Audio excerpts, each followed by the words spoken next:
नमस्कार दर्शकों, आज की वीडियो में हम शिववास क्या होता है और इसे कैसे निकाला जाता है और इसका विधि क्या है, इसके बारे में हम जानेंगे। दर्शकों, भगवान सदाशिव सदैव पृथ्वी पर नहीं रहते हैं। वे कभी कैलाश पर रहते हैं, कभी धरती पर रहते हैं और कभी श्मशान में रहते हैं, कभी नंदी के संग रहते हैं और कभी गौरी मैया के संग साथ में होते हैं। और जब भी शिववास नहीं होता है उस समय हम पूजा अर्चना जब तब करते हैं शिव जी का, तो उस समय वह शुभ फलदायी नहीं होता है।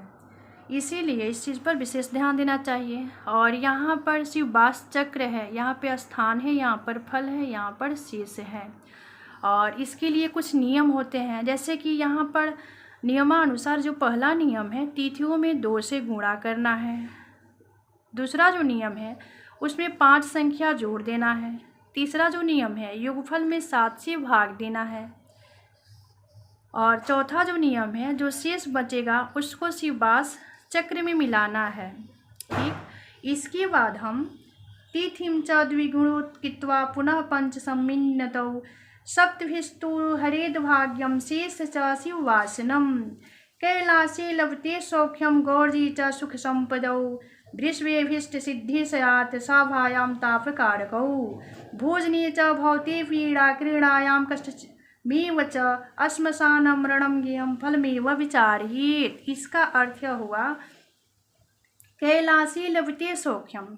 जब भी हम रुद्राभिषेक कर रहे हैं यानी पार्थिव पूजन कर रहे हैं, उस समय भोलेनाथ का वास कैलाश पर है, तो जब भी हम पूजा करेंगे उसका फल जो होगा वह सुख देगा, सुख की प्राप्ति होगी। गौर्या च सुख संपदौ, गौरी के संग में होते हैं जब भी भोलेनाथ, उस समय पूजा की जाती है, उस समय अनुष्ठान की जाती है, पार्थिव पूजन की जाती है, उस समय सुख और संपदा की प्राप्ति होती है।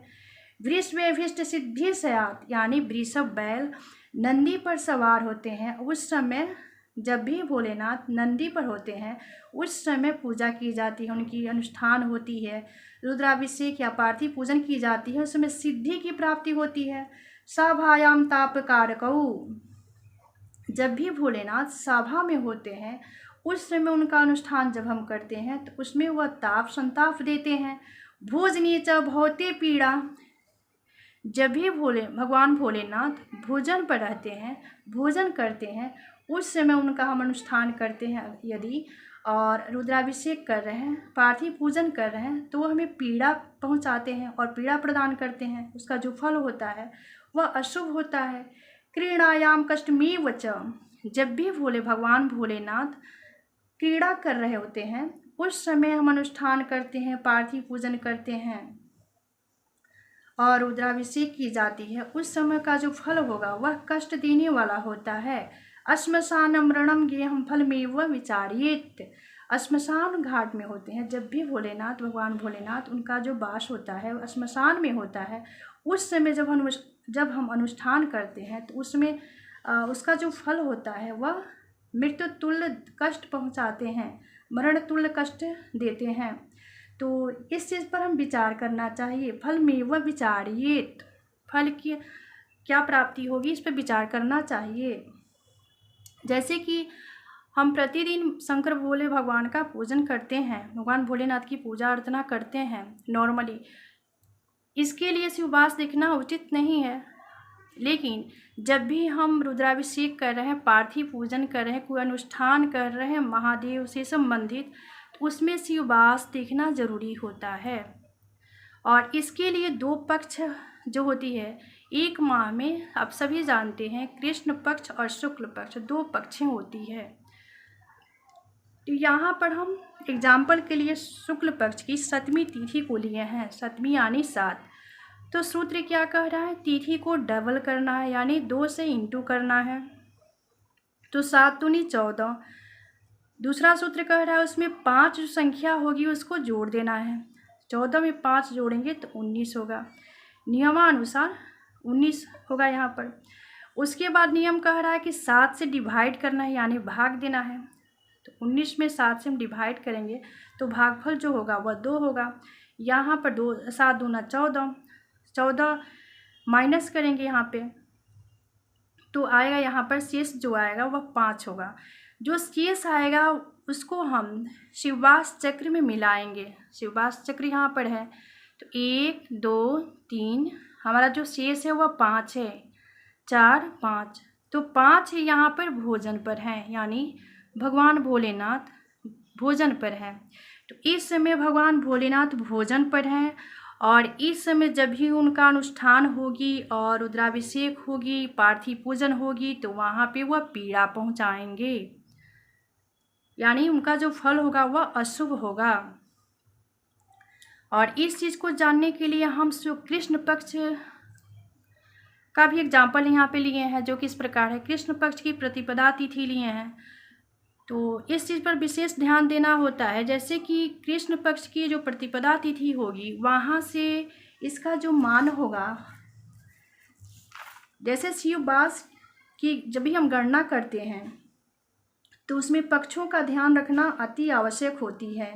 जैसे यहाँ पर कृष्ण पक्ष की प्रतिपदा से अमावस्या तक का जो मान है वह 16 से 30 मान है। इस चीज़ को समझना अति आवश्यक होगा। जैसे कि प्रतिपदा तिथि जो होगी वहाँ उसका मान जो होगा कृष्ण पक्ष का वह 16 होगा, द्वितीया का जो होगा 17 होगा, तृतीया का जो होगा 18 होगा, चतुर्थी का जो होगा 19 होगा, पंचमी का जो होगा 20 होगा, षष्ठी का जो होगा 21 होगा, सप्तमी का जो होगा 22 होगा, क्रमशः 30 तक इसी तरह हम जाएंगे। तो उसको समझने के लिए यहाँ पर एग्जाम्पल है, जैसे कि 16 कृष्ण पक्ष की जो प्रतिपदा तिथि है उसको हम यहाँ पर लेंगे तो उसका मान क्या है प्रतिपदा तिथि का 16। तो 16 को डबल करेंगे, 2 से इंटू करेंगे तो 16 दूना 32। 32 में नियम क्या कर रहा है, 5 संख्या जो होती है उसको जोड़ देना है, ऐड करना है। तो जोड़ने पर ऐड करने पर हमारा जो आया जो संख्या होगी वह 37 होगी। फिर उसके बाद क्या करना है, 37 में 7 से डिवाइड करना है, यानी भाग देना है। तो 37 में 27 से जब भाग देंगे तो 7 पचे 35, 35 को घटाएंगे यहाँ पर, यानी माइनस करेंगे तो हमारा जो शेष होगा वह 2 होगा, भागफल होगा वह 5 होगा। तो कभी भी शेष को ही लेना है। इस चीज़ को समझने के लिए शेष का ही अप्लाई करेंगे, भागफल को नहीं लेना है। तो शेष 2 आया है तो इसमें यहाँ पर हम सारणी में जो शिववास चक्र है यहाँ पर मिलाएंगे 1 और 2। तो यहाँ पे इस समय जब भी शेष 2 आता है तो इस समय भगवान भोलेनाथ गौरी के संग में है, गौरी के पास में है। तो इस समय जब भी हम पार्थिव पूजन करेंगे, रुद्राभिषेक करेंगे, यानी कोई भी यज्ञ कर रहे हैं और कोई अनुष्ठान कर रहे हैं महादेव से संबंधित, तो उस समय जो हमें फल की प्राप्ति होगी वह सुख संपत्ति धनदायक होगी और धन की प्राप्ति होगी।